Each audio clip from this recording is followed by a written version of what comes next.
అయోధ్య నగరానికి రాజు దశరథ మహారాజు.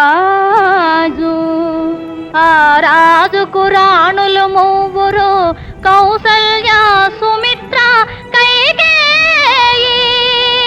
నోము ఫలములై వారికి కలిగిరి కుమారులు నల్వురు. రామ లక్ష్మణ భరత శత్రుఘ్నులు.